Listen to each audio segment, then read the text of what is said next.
Hello hello प्यारे बच्चे, नमस्कार। मैं अरुण सक्सेना एक बार फिर से आप सभी का स्वागत करता हूं रोजगार विद अंकित ऑफिशियल ऐप पर। आप सभी प्यारे बच्चों का एक बार फिर से हार्दिक स्वागत, हार्दिक अभिनंदन है। जल्दी से फटाफट से आप सभी लोग क्लास में जुड़ेंगे। आपकी पसंदीदा क्लास प्रारंभ हो चुकी है और आज मैं आप लोगों को कराने वाला हूं वायुमंडल पार्ट 2। यानी कि सबसे पहले वायुमंडल का जो संगठन है, जिन जिन चीज़ों से मिलकर वायुमंडल बनता है, उन्हें आप लोगों को कवर कराऊंगा। उसके बाद मैं आपके साथ चर्चा करूंगा वायुमंडल के ही बारे में, कुछ और चीज़ों की, जैसे वायुमंडल की परतें। कल मैंने आप लोगों को बताया था कि वायुमंडल आखिरकार किन किन चीज़ों से मिलकर बनता है, जिसमें गैसें भी थीं, जिसमें धूल के कण भी थे, जिसमें जलवाष्प भी थी। गैसों की चर्चा आपके साथ हो चुकी थी। जलवाष्प की चर्चा मैं शुरू कराने जा रहा हूं। अल्पा मौर्य जी, राजकुमार जी, आनंद जी, दिगंबर कुमार यादव जी, अवधेश यादव जी, गौतम राज जी, निशी जी, रौनक चौधरी जी, संदीप साहनी जी, विवेकानंद मदेशिया जी, सेवक कुमार जी, दीपक रतन जी, विजय कुमार विंद जी, मंजीत पाल जी, अमित कुमार यादव जी, आकाश निषाद जी,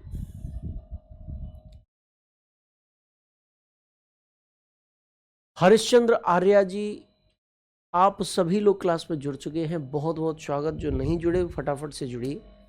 देखिए, ये कल की क्लास का सार था। इसमें पूरा के पूरा कंक्लूजन कल की क्लास का दे रखा है। मैंने आपको बताया था कि वायुमंडल 3 चीज़ों से मिलकर बनता है, जिसमें गैसें भी आ रही हैं, जिसमें जलवाष्प भी आ रही हैं, जिसमें धूलकण भी आ रहे हैं ना। 3 चीज़ें आ रही हैं भाई।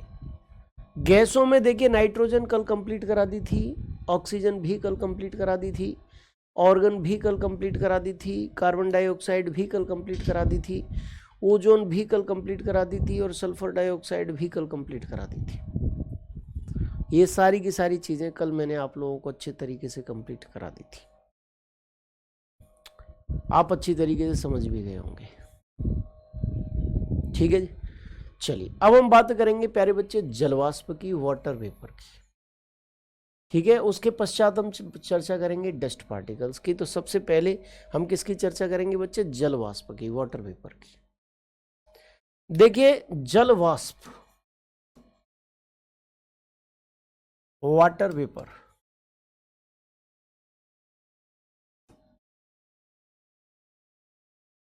वाटर वेपर की चर्चा अगर हम आपके साथ करें, जलवाष्प की चर्चा अगर हम आपके साथ करें, तो ये जो जलवाष्प है, वाटर वेपर है, ये क्या है? जल की गैसीय अवस्था है। जल 3 अवस्थाओं में रह सकता है। पहली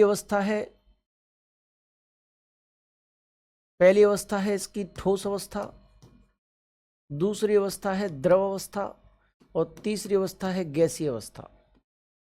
जल 3 अवस्थाओं में रह सकता है। जल की जो ठोस अवस्था होती है, सॉलिड कंडीशन जो होती है, लिक्विड एंड गैस। जल की जो सॉलिड अवस्था होती है बच्चे, वो बर्फ होती है ना। जल की जो तरल अवस्था होती है, द्रव अवस्था होती है, वो पानी होती है जिसे हम पीते हैं। ठीक है, जिसे हम पीते हैं वही द्रव अवस्था है जल की। और जल की गैसियस अवस्था जो है, गैसियस फॉर्म जो है, गैसीय अवस्था जो है, वो बच्चे जलवाष्प है, वो वाटर वेपर है। यानी कि जल जो है 3 अवस्थाओं में पाया जाता है। पहला है ठोस, दूसरा है द्रव, तीसरा है गैस। ठोस, द्रव, गैस, 3 अवस्थाओं में जल पाया जाता है। आप यहां अच्छे से देख पा रहे हैं,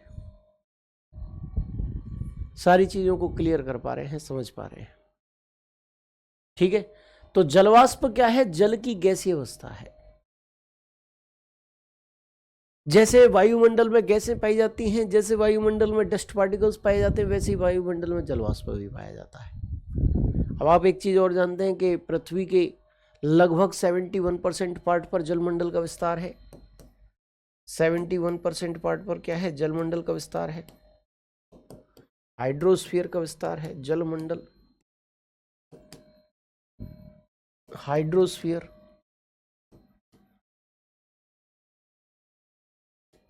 सेवेंटी 1% पार्ट पर किसका विस्तार है? जलमंडल का विस्तार है, हाइड्रोस्फीयर का विस्तार है। जलमंडल की अगर हम चर्चा करें, हाइड्रोस्फीयर की चर्चा करें, तो संपूर्ण जलमंडल का 0.01% वायुमंडल में जलवाष्प के रूप में मौजूद है। ये एनसीईआरटी का डाटा है। किसका डाटा है बेटा? एनसीईआरटी का डाटा है। एनसीईआरटी कह रहा है कि संपूर्ण जलमंडल, जो भी जलमंडल है, उस संपूर्ण जलमंडल का 0.01%, इस जलमंडल का 0.01% जलवाष्प के रूप में वायुमंडल में मौजूद है, सुरक्षित है। अच्छा, अब आपसे क्वेश्चन पूछा जाएगा कि भाई जलवाष्प जो है, अगर हम प्रति इकाई आयतन वायु कर लें तो कितनी जलवाष्प पाई जा सकती है? मेरे बच्चे, जलवाष्प किसी भी क्षेत्र पर 0 से 4% तक पाई जा सकती है। 0 से 4% तक जलवाष्प पाई जा सकती है। कितने परसेंट तक? 0 से 4% तक क्या पाई जा सकती है? जलवाष्प पाई जा सकती है, वाटर वेपर पाई जा सकती है।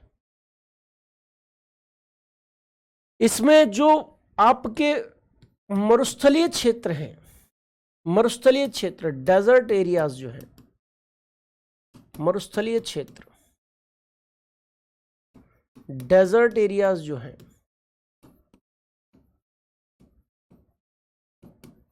डेजर्ट एरियाज जो है, उनमें 1% तक, कितना परसेंट तक? 1% तक जलवाष्प पाई जा सकती है मरुस्थलीय क्षेत्रों में। और इसके अलावा जो उष्ण आर्द्र क्षेत्र है, उष्ण आर्द्र क्षेत्र है, ट्रॉपिकल ह्यूमिड एरियाज जो हैं, जहां गर्मी भी पड़ रही है और अच्छी खासी मात्रा में बारिश भी हो रही है, ट्रॉपिकल ह्यूमिड एरियाज जो हैं, उनमें जलवाष्प 4% तक देखी जा सकती है। कितने परसेंट तक देखी जा सकती है? 4% तक देखी जा सकती है। मरुस्थलीय क्षेत्रों में 1% तक और उष्ण आर्द्र क्षेत्रों में 4% तक जलवाष्प आपकी देखी जा सकती है। ठीक है जी। यानी कि अगर हम किसी भी क्षेत्र में इकाई आयतन लें वायु का, तो उसमें 0 से 4% तक जलवाष्प हो सकती है, ध्यान रखिएगा। जैसे जैसे आप ऊपर जाओगे, ऊंचाई की ओर जाओगे, जलवाष्प की मात्रा घटेगी, वाटर वेपर की मात्रा घटेगी, यानी कि डिक्रीज होगी। क्या होगी बच्चे? डिक्रीज होगी। उसमें डिक्रीजमेंट देखा जाएगा। किसमें? जलवाष्प की मात्रा में। संपूर्ण जलवाष्प जो भी वायुमंडल में मौजूद है, उसका 50% पार्ट, आधा भाग, कुल जलवाष्प का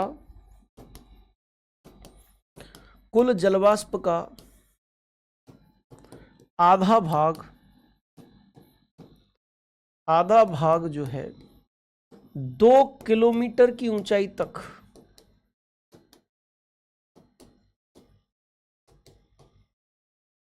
2 किलोमीटर की ऊंचाई तक पाया जाता है। कुल जलवाष्प जितनी भी है, उसका जो आधा भाग है 2 किलोमीटर की ऊंचाई तक पाया जाता है। अच्छी तरीके से देख लीजिए, समझ लीजिए, क्लियर कर लीजिए। ठीक है जी, ये देख लीजिए आप अच्छी तरीके से। 2 किलोमीटर की ऊंचाई तक पाया जाता है। प्यारे बच्चे, ये सारी की सारी चीजें अगर आपको समझ में आ गई हैं, तो आपने जलवाष्प को अच्छे तरीके से समझ लिया है। एक तथ्य शेष रहा है बस। आवाज मेरे बेटा कम तो नहीं है? आवाज नहीं, फुल है बेटा, मेरी तरफ से तो फुल है आवाज। अब आवाज कम नहीं है, ठीक है जी, बिल्कुल भी कम नहीं है। अच्छा, एक प्रभाव और देखना है कि ये पृथ्वी है आपकी, अर्थ,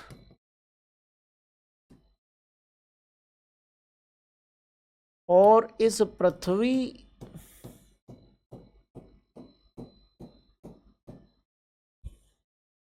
कि चारों ओर जो वायुमंडल है जिसमें जलवाष्प, धूल के कण, ये सब पाए जाते हैं। तो उसमें जलवाष्प क्या काम करती है? ये जलवाष्प भी कार्बन डाइऑक्साइड गैस की तरह काम करती है। सूर्य से आने वाला जो सौर्यिक विकिरण है लघु तरंगों के रूप में जो पृथ्वी तक आ रहा है उसे आसानी से आने देगी,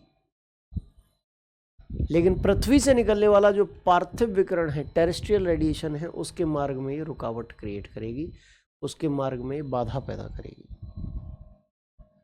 क्या पैदा कर देगी? बाधा पैदा कर देगी, रुकावट क्रिएट कर देगी। ठीक है, क्या पैदा कर देगी? रुकावट क्रिएट कर देगी, उसके मार्ग में रुकावट हो जाएगी। और यही प्रभाव क्या कहलाता है? हरित गृह प्रभाव। हरित गृह प्रभाव, ग्रीन हाउस इफेक्ट कहलाता है। ग्रीन हाउस इफेक्ट, यही प्रभाव कहलाता है, हरित गृह प्रभाव कहलाता है। यही प्रभाव ग्रीन हाउस इफेक्ट कहलाता है। ये जो हरित गृह प्रभाव है, ये जो ग्रीन हाउस इफेक्ट है, इसके बारे में विस्तार से मैं समझा चुका हूं। जलवाष्प भी हरित गृह प्रभाव के लिए जिम्मेदार है, लेकिन जलवाष्प की मात्रा, जलवाष्प की जो मात्रा है, वाटर वेपर की जो क्वांटिटी है, वो इंक्रीज नहीं हो रही है। आप कहोगे गुरुजी कार्बन डाइऑक्साइड पे आयतोबा क्यों मची हुई है? क्योंकि उसकी मात्रा इंक्रीज हो रही है। ग्रीन हाउस इफेक्ट क्रिएट करता है और उसकी मात्रा इंक्रीज हो रही है। जलवाष्प को लेकर आयतोबा क्यों नहीं है? क्योंकि इसकी मात्रा सीमित है। जल चक्र के तहत ऊपर जलवाष्प जाती है, वापस हो जाती है, तो उसकी मात्रा सीमित है, इसकी क्वांटिटी लिमिटेड है, जलवाष्प की मात्रा सीमित है। बच्चे बोलो, समझ में आया कि नहीं आया? क्लियर हुआ कि नहीं हुआ? चलो, तो इस प्रकार से आपने इस चीज को भी अच्छी तरीके से देख लिया, समझ लिया। अब यहां पर देखिए, एक बार, चूंकि मेरी आदत है हर चीज 2 बार मैं कराता हूं आपको, रिटन और ओरल। अभी भी कोई चीज तुम्हारी रह गई हो तो यहां से क्लियर कर लेना। फिर भी समझ में नहीं आए, एक शब्द भी समझ में नहीं आए, लाइन तो बहुत दूर की बात है, शब्द भी समझ में नहीं आए, गारंटी मेरी है, मैं समझाऊंगा। मैंने बताया आपको कि वायुमंडल में प्रति इकाई आयतन में इसकी मात्रा 0 से 4% तक होती है, यही यहां पर लिखा हुआ है। उष्ण आर्द्र क्षेत्रों में यह 4% तक और मरुस्थलीय व ध्रुवीय प्रदेशों में यह 1% तक पाई जाती है, ये भी मैंने आपको बताया था। ऊंचाई के साथ जलवाष्प की मात्रा में कमी आती है, ये भी आप अच्छी तरीके से देख लीजिएगा। जैसे जैसे ऊपर जा रहे हैं, जैसे जैसे ऊंचाई पर जा रहे हैं, इसकी मात्रा में कमी आती है, इसकी मात्रा घटती चली जाती है। किसकी? जलवाष्प की। ठीक है जी, चलिए, तो ये आप कॉपी कर लीजिए। जब तक मैं आपके कमेंट्स ले लेता हूं, जिस बच्चे को लिखना है वो फटाफट से लिखते चलिए अब, है ना। चलिए, तो प्यारे बच्चे, साउंड ठीक है ना? राम अवतार कुशवाहा जी, बहुत अच्छी बात है। सर आज और कोई क्लास नहीं लगी, मैंने इसलिए ली बेटा कि मैराथन क्लास थी मेरी 2 दिन, तो उसके कारण आपकी क्लास बीच में ब्रेक हुई थी, इसलिए मैंने सैटरडे को क्लास ले ली है। मंडे टू फ्राइडे क्लासेस चलती हैं अब, है ना। अभी आपके एग्जाम के बारे में कुछ ज़्यादा कुछ कंफर्म नहीं है, और वैसे मेरी सब्जेक्ट का सिलेबस भी सही चल रहा है। आपके एग्जाम से काफ़ी पहले सिलेबस में कंप्लीट करा दूंगा। अप्रैल के लास्ट तक ही मेरा प्रयास है कि सिलेबस कंप्लीट हो जाए। ठीक है जी, 2-4 दिन अगर खिंचे तो मई के खिंचेंगे, बाद बाकी नहीं, कंप्लीट हो जाएगा मेरी सब्जेक्ट का सिलेबस। ठीक है, कुछ आवाज आ रहा है बेटा? नहीं आ रहा आवाज। उष्ण आर्द्र यानी विषुवत रेखा के आसपास के क्षेत्र बेटा, रवि केशरवानी जी। उष्ण आर्द्र, उष्ण मतलब गर्म और आर्द्र मतलब जहां अच्छी खासी वर्षा हो, तो कह सकते हैं विषुवत रेखा के आसपास के क्षेत्र। इसे रोका नहीं जा सकता। किसे नहीं रोका जा सकता भाई? चलिए, हो गया, बहुत अच्छी बात है। इसके बाद बच्चों देखो, जलवाष्प की कुल मात्रा का आधा भाग लगभग 2000 मीटर की ऊंचाई तक मिलता है। विषुवत रेखा से ध्रुवों की ओर जलवाष्प की मात्रा में कमी आती है। इक्वेटर से पोल्स की ओर जैसे जाएंगे, वाटर वेपर की मात्रा जो है डिक्रीज होती चली जाएगी। और कार्बन डाइऑक्साइड गैस की तरह जलवाष्प भी ग्रीन हाउस प्रभाव उत्पन्न करता है, वह विकिरण ऊष्मा को सुरक्षित रखता है। ये सारे तथ्य मैं आप लोगों को बता चुका हूं। कॉपी कर लीजिए फटाफट से, अब कॉपी करने का समय है। कोई तथ्य समझ में नहीं आया तो मुझे बताओ। हाँ, जलवाष्प के कारण ही रेनफॉल होती है। जब बादलों में नमी की मात्रा बढ़ जाती है, पानी की मात्रा बढ़ जाती है, तो फिर वो नीचे गिरा देता है, उसी बारिश कहेंगे। सर मैप कब पढ़ाओगे? बेटा बस इसके बाद, वायुमंडल के बाद मैं थोड़ा जलमंडल की ओर चलूंगा और फिर मैपिंग की ओर चलूंगा, ठीक है, रीजनल ज्योग्राफी की ओर चलूंगा। चलिए, इसके बाद ये पॉइंट भी आप लिख लीजिए, कंप्लीट हो गया।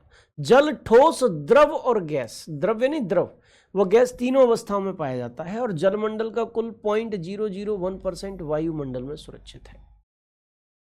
0.001% जलमंडल का कुल 0.001%। यहां पर मैं 0.01% बोल गया, लिख गया था, इसको 0.001% कर लेना भाई, 0.001% इसको कर लेना, ठीक है जी। यहां पर भी 0.001% और यहां पर भी 0.001%। ये एनसीईआरटी का डाटा है भाई, मैं नहीं कह रहा, एनसीईआरटी कह रही है। हाँ, वायुमंडल में जल वाष्प की मात्रा घटती चली जाती है दिगंबर जी, ऊंचाई के साथ, ठीक है। चलिए, बहुत अच्छी बात है। तो ये हो गया आपका कंप्लीट। अब बात आएगी डस्ट पार्टिकल्स की। दो चीजें हो चुकी हैं आपकी, मैंने बताया था वायुमंडल 3 चीजों से मिलकर बनता है, गैसें भी कंप्लीट, जलवाष्प भी कंप्लीट। तीसरी चीज कौन सी बची? डस्ट पार्टिकल्स, धूल कण बचे। अब जरा डस्ट पार्टिकल्स की भी चर्चा कर लेते हैं, धूल कण की भी चर्चा कर लेते हैं। भाई यहां से भी क्वेश्चंस पूछे जा सकते हैं आपसे, डस्ट पार्टिकल्स, धूल कणों से भी क्वेश्चंस पूछे जा सकते हैं आपसे। डस्ट पार्टिकल्स,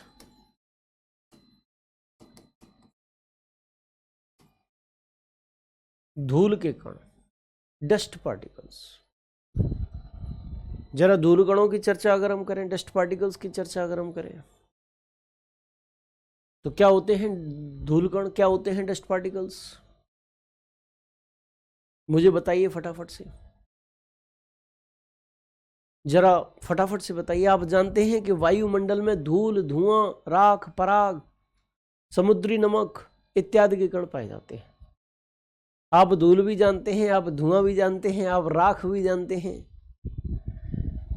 अब आप अटक रहे होंगे, पराग क्या होता है? पराग में आपने फूल वाला परागण सुना था बायोलॉजी में? इसमें पराग कण होते हैं, पराग कण इधर उधर हो जाते हैं, पंज, इसमें मक्खी बैठी और मक्खी लेके इधर दूसरे पुष्प पे चली गई और वहां पे ये पराग कण पहुंच गया और इस प्रकार पॉलिनेशन की क्रिया हो गई, परागण हो गया। तो वो पराग कणों की चर्चा कर रहा हूं। तो धूल, धुआं, राख, पराग, समुद्री नमक इत्यादि के कण पाए जाते हैं, उन्हीं को यहां पर धूल कण कहा गया है, धूल कण कहा गया है। धूलकण जो है मेरे बच्चे, विषुवत रेखीय क्षेत्र हो, इक्वेटोरियल रीजन्स हो या फिर पोलर रीजन्स, जो ये बीच वाले क्षेत्र हैं, इनमें जो है आपको डस्ट पार्टिकल्स की मात्रा ज्यादा देखने को मिलेगी। इन क्षेत्रों में नहीं मिलेगी, इस क्षेत्र में नहीं मिलेगी, ये जो क्षेत्र हैं इनमें डस्ट पार्टिकल्स की मात्रा जो है वो ज्यादा मिलेगी। इन क्षेत्रों में मिलेगी, यहां भी और यहां भी। इन क्षेत्रों में डस्ट पार्टिकल्स की मात्रा ज्यादा मिलेगी। इनको कहते हैं उपोष्ण और शीतोष्ण क्षेत्र। क्या कहते हैं? उपोष्ण और शीतोष्ण, और शीतोष्ण। इन क्षेत्रों में ज्यादा धूलकण पाए जाएंगे, दोनों गोलार्धों में। इसे कहते हैं सब ट्रॉपिकल और इसे कहते हैं टेम्परेट। ठीक है, इसे कहते हैं सब ट्रॉपिकल, इसे कहते हैं टेम्परेट। ठीक है, इन क्षेत्रों में पाए जाएंगे धूल के कण, डस्ट पार्टिकल्स। अच्छा, इन डस्ट पार्टिकल्स की दो विशेषताएं हैं, दो क्वेश्चंस पूछे जा सकते हैं। क्या क्या क्वेश्चन पूछे जा सकते हैं? पहला क्वेश्चन ये कि जैसे ये पृथ्वी है, अर्थ, पृथ्वी है, ये अर्थ है, अर्थ पर क्या है?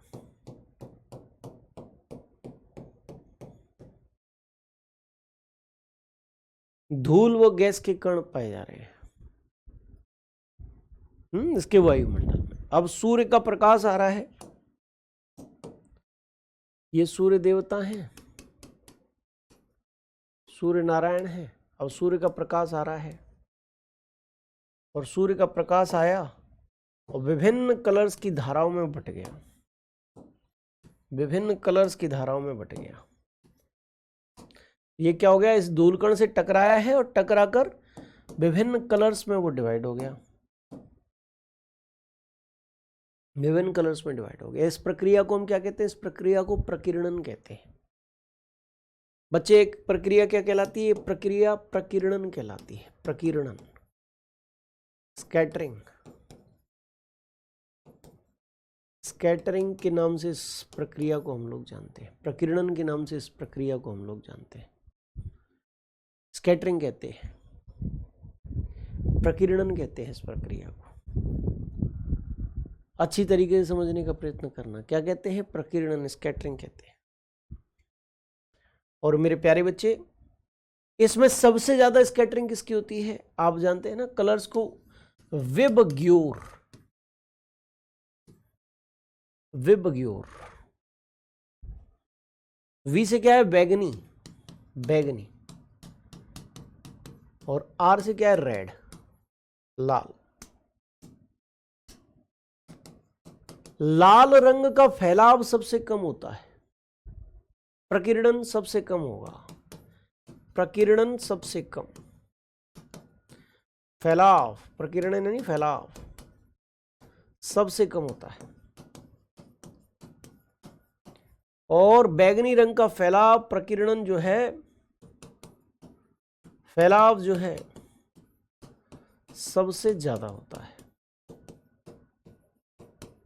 ठीक है, अब बैगनी रंग का फैलाव ज्यादा हो गया तो क्या होगा, लगभग लगभग कुछ इस प्रकार से धारा बन जाए, इस प्रकार से एक आभासी लेयर बन जाएगी। कहाँ, आज हमारे ऊपर अंतरिक्ष में। अब हम पृथ्वी से देखेंगे तो ऐसे करके एक लेयर हमें दिखाई देगी। क्या दिखाई देगी, एक लेयर हमें दिखाई देगी। ठीक है, अर्थ, एक लेयर हमें दिखाई दी कुछ ऐसे करके, ऐसे करके।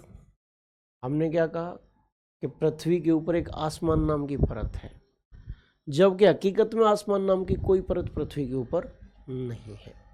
ठीक है जी, कोई भी परत पृथ्वी के ऊपर नहीं है।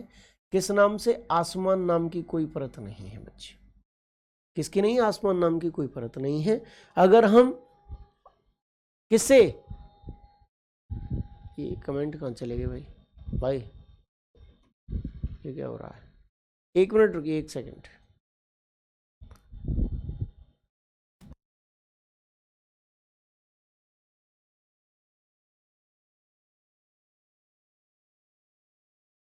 चलिए भाई, ठीक है।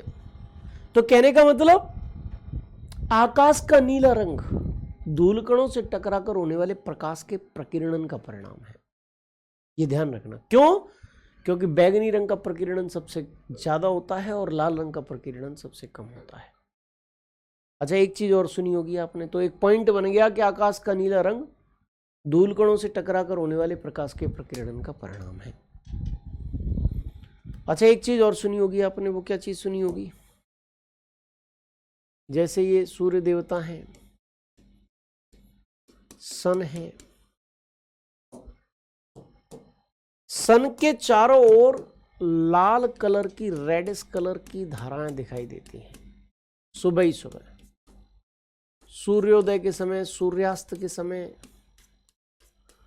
लाल कलर की क्या दिखाई देती हैं, धाराएं दिखाई देती हैं सूर्योदय और सूर्यास्त के समय। जब भी हम देखते हैं सुबह, देखो सूर्य के चारों ओर एकदम रेडिश कलर की धाराएं दिखाई देंगी सूर्य के चारों ओर। ऐसा क्यों होता है, क्या इसका कोई कारण है?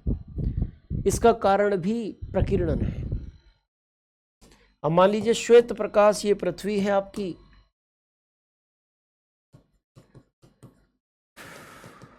अर्थ है ये आपकी, श्वेत प्रकाश चला है, ये चला है श्वेत प्रकाश, और डस्ट ये चलते चलते, अच्छा एक चीज ध्यान रखना, एक चीज ध्यान रखना कि जिस समय किसी स्थान पर सूर्योदय हो रहा हो, सूर्य उदय हो रहा हो या सूर्य अस्त हो रहा हो, उस समय उस स्थान के सापेक्ष सूर्य सबसे दूर होता है।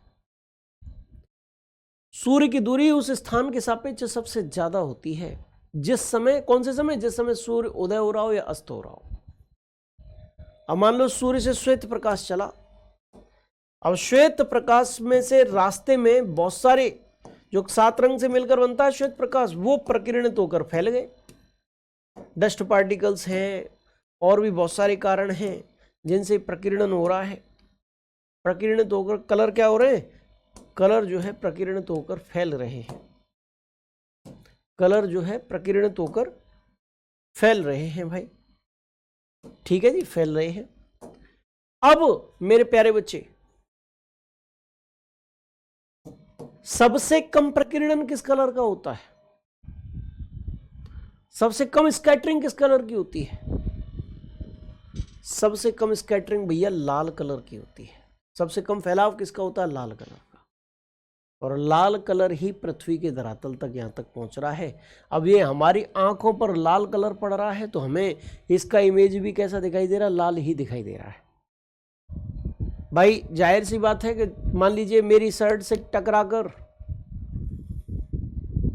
कलर आपकी आंखों तक पहुंचा तो ये शर्ट जिस जौन सा कलर टकरा कर पहुंच रहा है उसी कलर, वही कलर आपको दिख रहा होगा।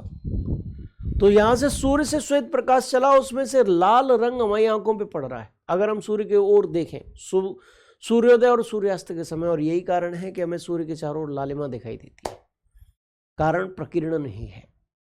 अच्छा एक चीज और सुनो, जैसे हम रेड ट्रैफिक कंट्रोल करने के लिए रेड लाइट का प्रयोग क्यों करते हैं?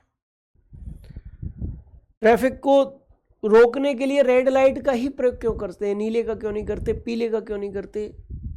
वो भी कारण यही है कि रेड कलर को लंबी दूरी तक देखा जा सकता है क्योंकि इसकी स्कैटरिंग, उसका फैलाव कम होता है। इसीलिए ट्रैफिक कंट्रोल के लिए भी हम रेड लाइट का प्रयोग करते हैं। कोहरे में भी रेड लाइट लंबी दूरी तक देखी जा सकती है, फैलाव कम होता है, स्कैटरिंग कम होती है अन्य कलर्स की अपेक्षाकृत, इसलिए।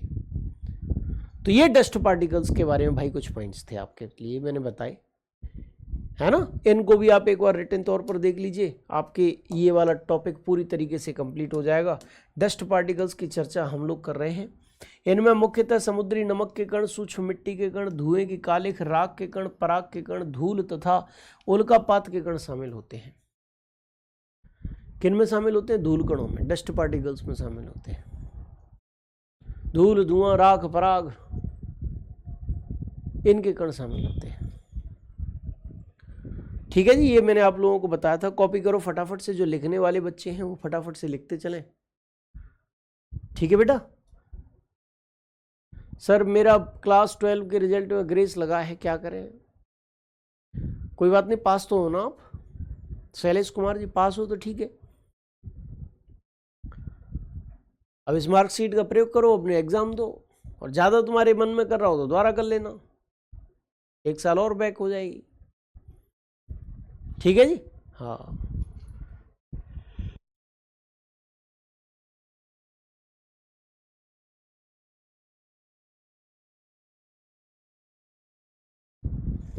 चलिए भाई, ये कॉपी कर लिया होगा आपने। नेक्स्ट मैंने क्या क्या चीज बताई थी कि वायुमंडल के निचले स्तर यानी क्षोभमंडल में ही पाए जाते हैं। जैसे जैसे ऊपर जाएंगे इनकी मात्रा भी घटती चली जाएगी। ध्रुवीय और विषुवत रेखीय प्रदेशों की अपेक्षा उपोष्ण और शीतोष्ण क्षेत्र में धूल कणों की मात्रा अधिक होती है। मैंने आपको यह भी बताया था। बीच वाले क्षेत्रों में, उत्तरी गोलार्ध में भी इस जगह पर और दक्षिणी गोलार्ध में भी बीच वाले क्षेत्रों में डस्ट पार्टिकल्स ज्यादा पाए जाएंगे। न तो बीच में ज्यादा मिलेंगे, न पोलर एरियाज में ज्यादा देखने को मिलेंगे। क्लियर है? नेक्स्ट, ये धूलकण आर्द्रता ग्राही या संघनन केंद्र होते हैं जहां वायुमंडलीय जलवाष्प संघनित होकर वर्षण के विभिन्न रूपों की उत्पत्ति का कारण बनती है। बादल और वर्षा में भी भैया धूलकणों का विशेष महत्व है। अभी मैं बताता हूं कैसे विशेष महत्व है। इस चीज को, इस पॉइंट को नहीं समझाया, अभी समझाता हूं। ला बाद बाकी पॉइंट समझ लो। धूल के कण सूर्यातप को रोकने और उसे परावर्तित करने का कार्य करते हैं। ये तो बात बिल्कुल सत्य है। प्रकीर्णन हो रहा है यानी कि कुछ कलर्स तो वापस पहुंच रहे हैं, परावर्तन उसी को कहते हैं। इन दोनों पॉइंट्स को और अच्छे तरीके से समझाता हूं। देखिए, ये आपका पृथ्वी है, पृथ्वी का मतलब अर्थ है। यहां पर एक डस्ट पार्टिकल है। अब पृथ्वी के धरातल से ऊपर आर्द्रता जा रही है, नमी जा रही है हवाओं के साथ। वो आर्द्रता या नमी जो है इस डस्ट पार्टिकल पर संघनित हो सकती है। क्या हो सकती है? संघनित हो सकती है। ये आर्द्रता ग्राही केंद्र होते हैं, आर्द्रता को ग्रहण कर लेते हैं। और ऐसे हजारों लाखों आर्द्रता ग्राही कण जब मिलेंगे तो बच्चे क्या होगा? ऐसे हजारों लाखों आर्द्रता ग्राही कण मिलने पर बादल बन जाते हैं। और बादलों में जब पानी की मात्रा ज्यादा होती है तो ये वर्षा का कारण हो जाता है। क्या हो जाता है? वर्षा का कारण बनते हैं। ठीक है जी बच्चे, चलिए अब इसके बाद सुनो। अच्छा, धूलकण प्रकाश को परावर्तित भी करते हैं। प्रकाश आया, धूलकण से टकराया और परावर्तित हो गया, लो रिफ्लेक्ट हो गया। डस्ट पार्टिकल्स प्रकाश को क्या करते हैं? रिफ्लेक्ट करने का भी काम करते हैं, परावर्तित करने का भी काम करते हैं। ये भी अच्छे तरीके से समझ लो आप। ठीक है जी, चलिए तो यही चीजें यहां पर बताई गई थी कि धूलकण आर्द्रता ग्राही या संघनन के केंद्र होते हैं। संघनन क्या होता है? अवस्था परिवर्तन। जल का गैसीय अवस्था से तरल अवस्था में आना, तरल अवस्था से गैसीय अवस्था में आना, यही संघनन है। अवस्था परिवर्तन को संघनन कहते हैं। संघनन के केंद्र होते हैं वायुमंडलीय जलवाष्प संघनित यानी इकट्ठा होकर वर्षण के विभिन्न रूपों की उत्पत्ति का कारण बनती है। ये चीज मैंने आपको बताई थी। दूसरी बात, ये धूल के कण सूर्यातप को रोकने और उसे परावर्तित करने का कार्य भी करते हैं। अभी अभी मैंने ये भी समझा दिया आपको। फटाफट से लिख लो इस चीज को। बिजली के बारे में बता दीजिएगा। फिजिक्स में सर बताएंगे बेटा, आयुष राज जी आपको बिजली के बारे में। ठीक है जी। क्वेश्चन कैसे पूछेगा? क्वेश्चन ये पूछेगा कि बताओ आकाश का नीला रंग क्यों दिखाई देता है? आकाश नीला क्यों दिखाई देता है? आप कहोगे प्रकीर्णन के कारण। सूर्योदय सूर्यास्त के समय सूर्य के चारों ओर लालिमा क्यों दिखाई देती है? प्रकाश के प्रकीर्णन के कारण। ऐसे आंसर लगाने आपको। चलिए नेक्स्ट, ये लिखा हुआ है, ये सूर्योदय और सूर्यास्त के समय प्रकाश के प्रकीर्णन द्वारा आकाश में लाल रंग की धाराओं का भी निर्माण करते हैं। कौन करते हैं? डस्ट पार्टिकल्स करते हैं। और धूलयुक्त कोहरा भी धूलकणों की उपस्थिति में बना धुंध ही है। कोहरे के निर्माण में भी धूलकणों की विशेष महत्ता है। कैसे? जरा देखो।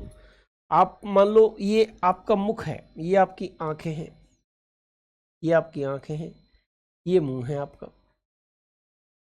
यहां धूल के कण मौजूद हैं।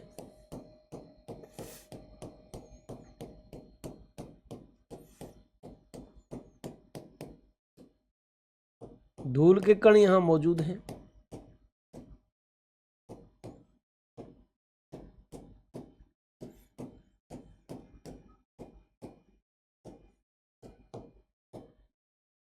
धूल के कण यहां मौजूद हैं। अब इन धूल कणों पर क्या होगा? आर्द्रता, नमी क्या हो रही है? संघनित हो रही है। ये लो भैया, नमी आर्द्रता संघनित हो रही है, इकट्ठी हो रही है।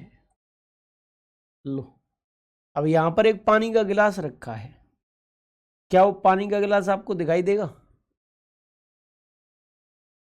इस धूल कणों और उन पर मौजूद जो आर्द्रता या नमी है उसके कारण आपकी दृश्यता कम हो गई, आपकी विजिबिलिटी कम हो गई। और दृश्यता का कम होना ही क्या कहलाता है? इसी को हम क्या कहते हैं? इसी को हम कोहरा कहते हैं अंग्रेजी में। इसी को हम क्या कहते हैं? इसी को हम अंग्रेजी में फॉग कहते हैं। ठीक है जी। तो कोहरा क्यों हो रहा है? धूल कणों के कारण हो रहा है। उसमें भी महत्वपूर्ण भूमिका है। आर्द्रता को ये ग्रहण कर रहे हैं और आर्द्रता ग्रहण करने के कारण हमारी विजिबिलिटी कम हो रही है, हमें पास की चीज नहीं दिखाई दे रही। इसी को कोहरा कहते हैं। और एक लास्ट पॉइंट भी लिख लो, ये आकाश का नीला रंग, आकाश का नीला रंग भी धूल कणों से टकराकर होने वाले होने वाले प्रकाश के प्रकीर्णन का परिणाम है। प्रकाश के प्रकीर्णन का परिणाम है, स्कैटरिंग का परिणाम है। धूल कणों से टकराकर होने वाले प्रकाश के प्रकीर्णन का परिणाम है क्या? आकाश का नीला रंग बच्चे, ब्लू कलर ऑफ स्काई, आकाश का नीला रंग धूल कणों से टकराकर होने वाले प्रकाश के प्रकीर्णन का परिणाम है। क्लियर हुआ? समझ में आया? ये देख लो। चलिए भैया, तो ये आपके 8 पॉइंट कंप्लीट हो गए। डस्ट पार्टिकल्स के बारे में भी पूरा हमने समझ लिया। ये टॉपिक फिनिश हो गया अब आपका। वायुमंडल का संगठन, टॉपिक फिनिश्ड।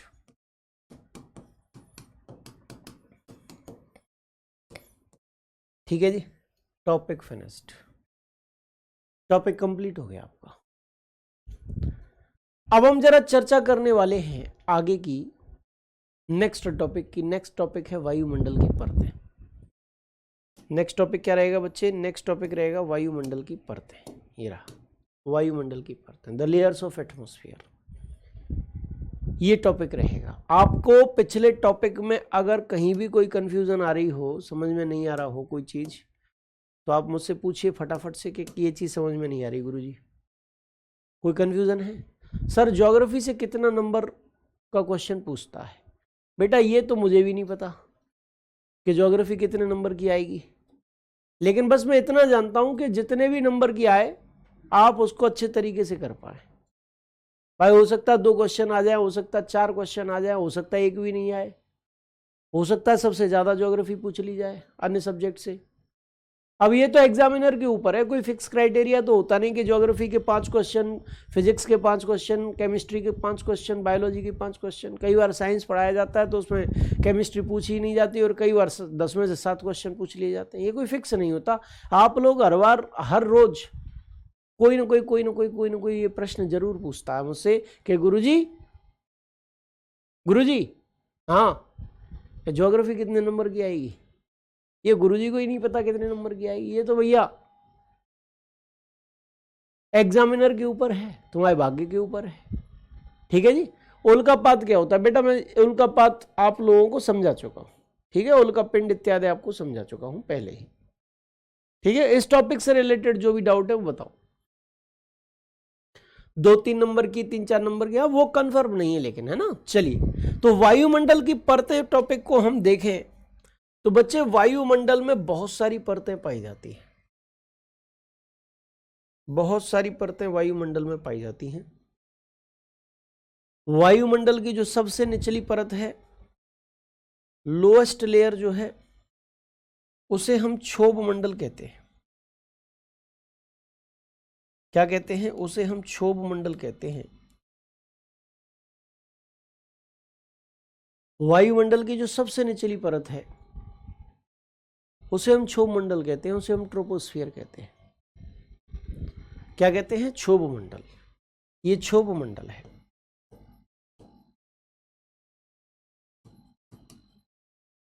ट्रोपोस्फियर।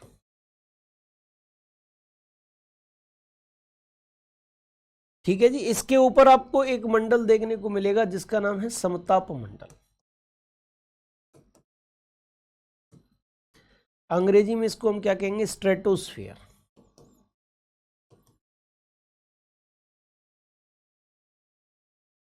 इसके ऊपर आपको मध्यमंडल देखने को मिलेगा, मध्यमंडल। अंग्रेजी में मध्यमंडल को मेसोस्फियर कहेंगे।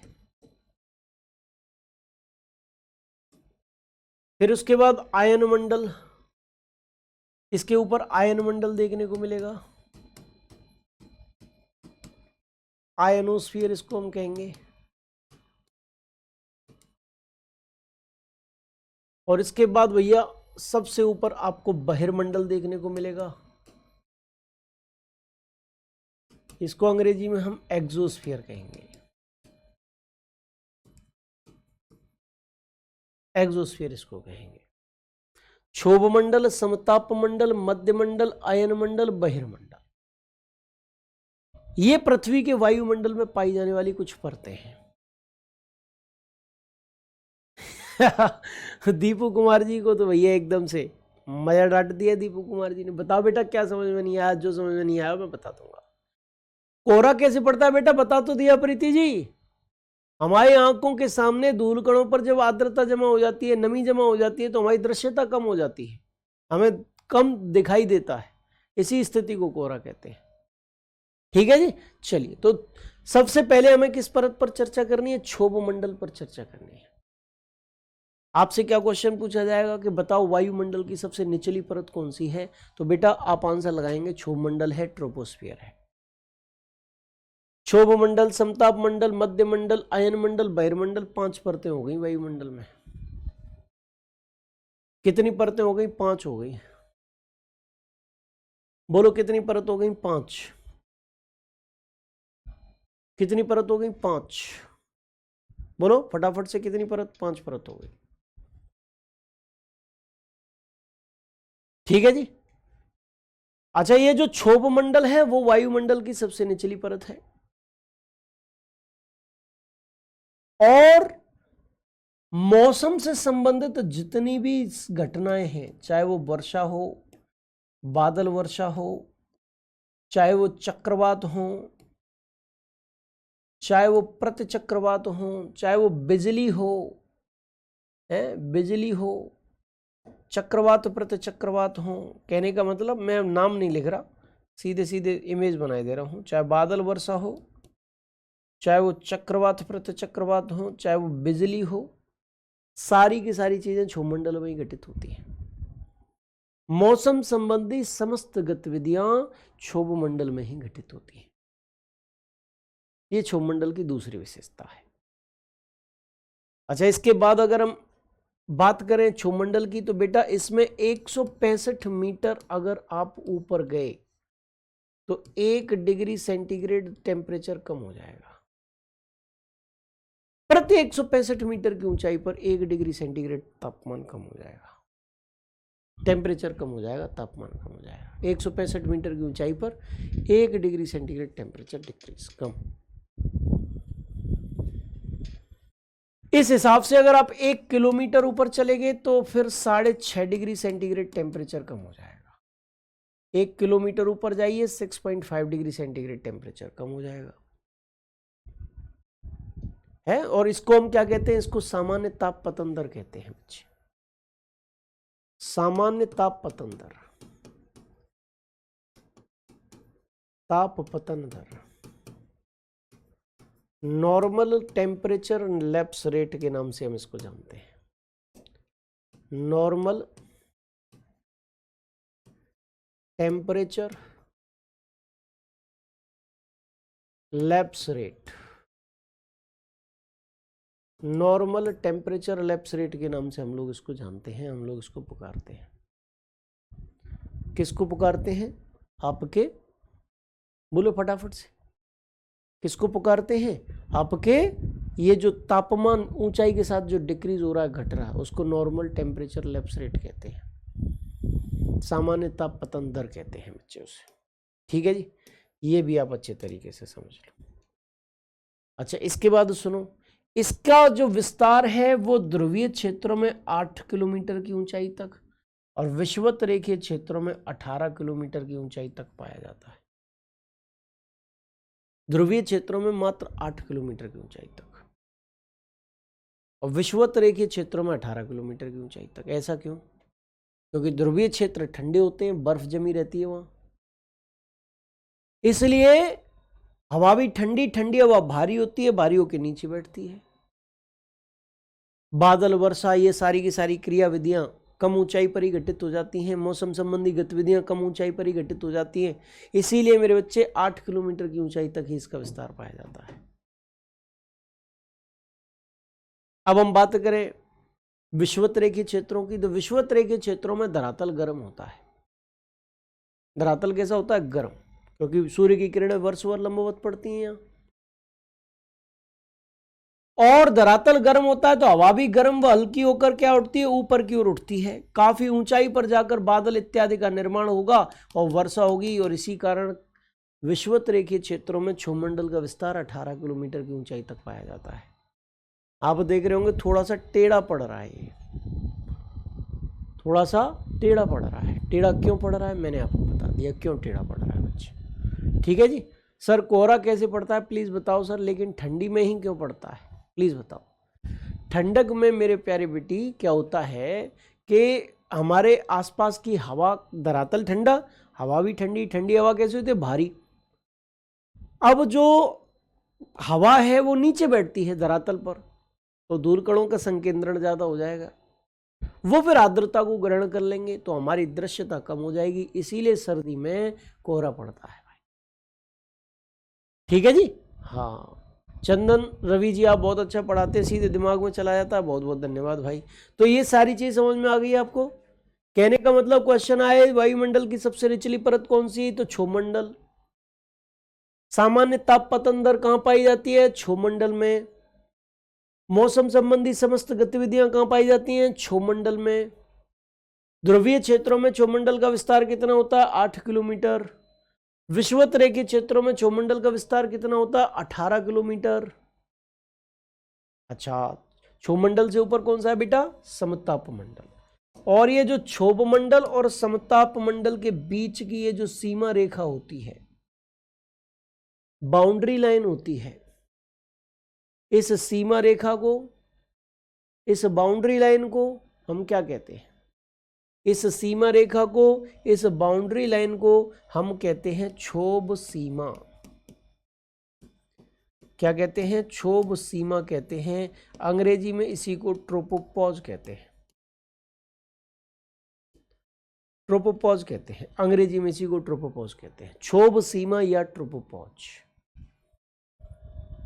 ठीक है जी, क्षोभ सीमा या ट्रोपोपॉज। मनीष राजपूत जी कह रहे हैं कि मेरा भी यही डाउट था, सॉल्व हो गया, वो बल्ले बल्ले बल्ले।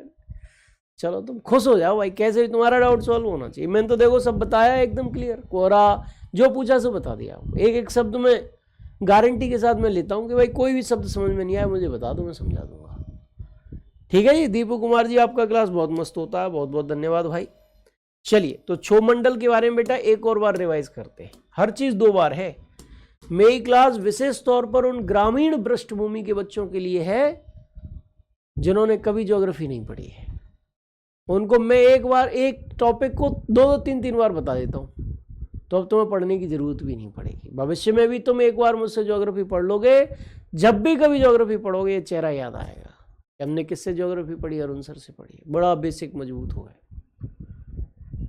ठीक है जी। चलिए तो मैंने क्या बताया था, क्षोभमंडल का विस्तार ध्रुवों पर कितना, 8 किलोमीटर, विषुवत रेखा पर कितना, 18 किलोमीटर की ऊंचाई तक पाया जाता है। फटाफट से लेखन कार्य प्रारंभ कर दो। ठीक है, फटाफट से लेखन कार्य प्रारंभ कर दो। सर गंगा नदी पार कर रहे हैं, अरे भाई वाह बहुत बढ़िया चंदन रवि जी, खूब नहाओ, डुबकी लगाओ गंगा नदी में। अंकिता यादव जी बहुत अच्छा पढ़ाते हैं सर आप, बहुत बहुत धन्यवाद। बारिश में क्यों नहीं होता सर, बेटा आर्द्रता या नमी भी उस समय ज़्यादा होती है और हवा का धरातल के पास संघनन भी ज़्यादा, मतलब संकेंद्रण भी ज़्यादा होता है सर्दी के मौसम में, मैं बता चुका आपको, हैं सुबोध जी। चलिए ये पॉइंट लिख लिया होगा आपने। इसके बाद सुनिए, इस मंडल में प्रति 165 मीटर की ऊंचाई पर 1 डिग्री सेंटीग्रेड तापमान घटता है तथा प्रत्येक 1 किलोमीटर की ऊंचाई पर तापमान में औसतन 6.5 किलोमीटर की कमी आती है। इसी चीज को क्या कहा जाता है, इसी चीज को सामान्य ताप पतन दर कहा जाता है, नॉर्मल टेम्परेचर लैप्स रेट कहा जाता है। नॉर्मल टेम्परेचर लैप्स रेट के नाम से इसको पुकारा जाता है। ठीक है, फटाफट से लिख लो, जल्दी से लिख लो भाई इस चीज को भी, जिसको कॉपी करना है। आगे बढ़ता हूं, 3-4 पॉइंट और है क्षोभमंडल के बारे में, वो भी मैं आपको बताता हूं। सर मजा आ गया पढ़ने में, आपका क्लास सीधे दिमाग में घुस जाता है भाई, वाह बहुत अच्छा भाई। जल्दी जल्दी जल्दी जल्दी इसको नोट डाउन करते चले आप, फिर मैं आगे बढ़ाता हूं और आपको आगे लेकर चलता हूं बच्चे। ठीक है जी, चलिए बहुत अच्छे बहुत अच्छे। तो बच्चे अब क्या होता है, नेक्स्ट वायुमंडल में होने वाली समस्त मौसमी गतिविधियां क्षोभ मंडल में ही पाई जाती हैं, क्षोभ मंडल में ही घटित होती हैं समस्त मौसमी गतिविधियां जो वायुमंडल में होती हैं। और क्षोभ सीमा के निकट चलने वाली अत्यधिक तीव्र गति के पवनों को जेट पवन कहते हैं। यह एक शब्द आया है क्षोभ सीमा। क्षोभ सीमा को अंग्रेजी में क्या कहते हैं? ट्रोपोपॉज। और ट्रोपोपॉज क्या होती है बेटा? क्षोभ मंडल और समताप मंडल के बीच की ये जो सीमा रेखा है, ये वाली, ये समताप मंडल है, समताप मंडल, स्ट्रेटोस्फीयर, ये क्षोभ मंडल है, क्षोभ मंडल है। और इन दोनों के बीच की ये वाली जो सीमा रेखा है, ये क्षोभ सीमा कहलाती है। क्या कहलाती है बच्चे? क्षोभ सीमा कहलाती है। इसी को हम क्षोभ सीमा कहते हैं, क्षोभ सीमा, ट्रोपोपॉज, इसी को क्षोभ सीमा कहते हैं, इसी को ट्रोपोपॉज कहते हैं बच्चे। ठीक है जी। चलिए, इसके बाद हम चर्चा करेंगे समताप मंडल पर। और समताप मंडल की चर्चा बच्चे कल यानी कि नेक्स्ट क्लास में, यानी मंडे को करेंगे बेटा। ठीक है, आज के लिए बस यहीं तक रखेंगे। और आज की सारी क्लास आपको अच्छी तरीके से समझ में आ गई है। बहुत बहुत धन्यवाद, thank you very much. Sir आप जैसा तो कोई मेरे स्कूल में भी नहीं पढ़ाता है, बहुत अच्छा पढ़ा रहे हैं आप। चलिए, बहुत धन्यवाद, बहुत बहुत धन्यवाद। आपके पढ़ाने का तरीका सबसे अलग है, गजब पढ़ाते हैं आप। बहुत बहुत धन्यवाद भाई। आपसे पढ़ने के बाद हम अपनी सिस्टर को पढ़ाते हैं, यही वह 12 में है और हमारा रिवीजन हो जाता है। वाह वाह ज्योति कसौदन जी, बहुत बढ़िया। चलिए चलिए चलिए, ऐसी कभी भी ज्योग्राफी नहीं पढ़ी, आप बहुत अच्छा पढ़ाते हैं। नेहा जी बहुत बहुत धन्यवाद। अरे तुमने तो तारीफों के पुल बांध दिए भाई आज, हैं? तुमने तो ऐसा बोलो एकदम नारियल के पेड़ पे चढ़ा दिया। मैं लात मत दे देना, कहीं गिरा तो बहुत बुरी चोट लगेगी, हैं? ठीक है भाई, चलते हैं। जय हिंद, जय भारत, जय महाकाल। मंडे को आपसे मुलाकात होगी।